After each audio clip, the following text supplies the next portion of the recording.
Ladies and gentlemen, welcome to another video. Today we are doing brake pads on a 2011 Maserati Granturismo S, front and rear. Let's get a cold start on this thing and then take it out of the garage.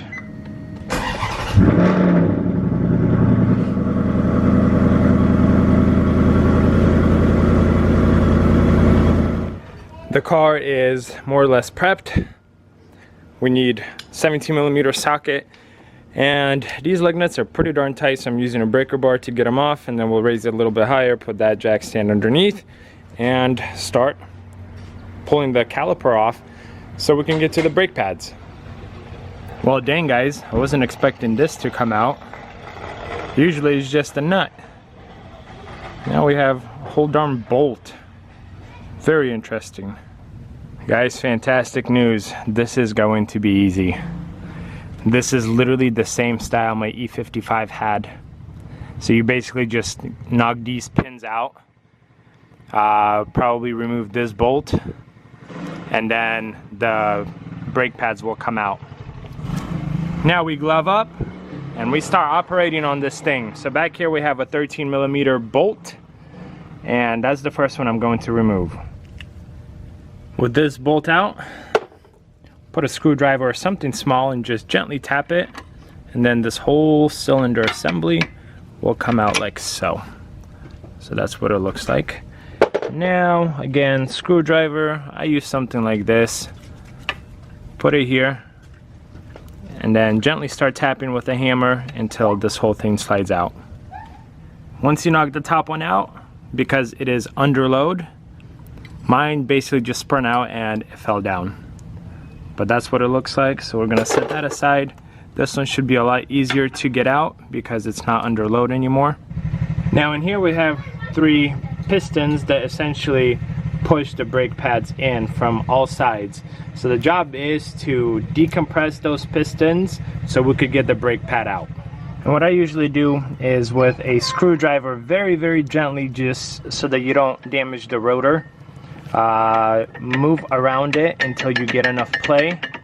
Now you push the brake pad towards the rotor, and then with a screwdriver start decompressing these cylinders. This way you could decompress the cylinders and not damage the rotor because all the pressure is going on the brake pad. Sorry if that was blurry, guys. And now here's our brake pad from one side, and you see that?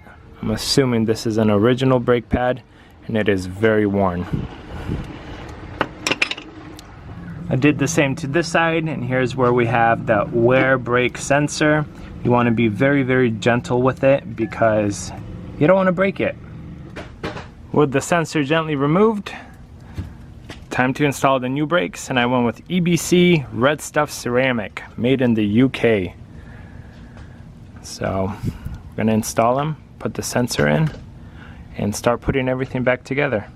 Since we separated the pistons inside, it was fairly easy. More or less just slide them in, wiggle them a little bit, and that's it. I didn't do crazy cleaning, but I still wiped them down. You could use a napkin, you could use a towel, just to get off the loose dirt that's on there. Or I mean, you can definitely clean them up and make them spotless. Now this process is basically working backwards. You feed it through the brake pads. Once you got that done, just gently tap it in. See how it's coming through right here? That's going to be it. Now we get to fit this piece in, essentially like this, and then apply pressure to it and feed the other needle through. That's done. Now we get to do the same thing for this one. Feed it through, just like so, and then tighten the bolt from the other end. That's it. Driver's side is done. Now we get to put the tire back on, tighten the lug bolts, and we can move on to the rear. We are now in the rear, driver's side. So similar story, you have little pins here. We will take those out and then separate the brake pads, pull them out, and put new ones in. Pretty much the same assembly, just kind of miniature in size, minus the bolt that goes down the center right here. and this one has 2 instead of 3 pistons. I got the new pads in, got the sensor connected. Sensor I take off and put on with the brake pads out, not when they're in here. And I got the first, I don't know what you call it, needle put through. So now we take the bracket, hook it underneath like this. Then we could push down and then feed the needle through the bottom. And this side is done. So now you guys see how to do front side and the rear side. Passenger side will be literally the same, just the opposite. So it might look a little bit different, but the idea is literally, it's gonna be the same. So for this video, this is gonna be it. Thank you so much for watching. Make sure you are a subscriber. Make sure you give this video a thumbs up, and I'll see you guys in another video.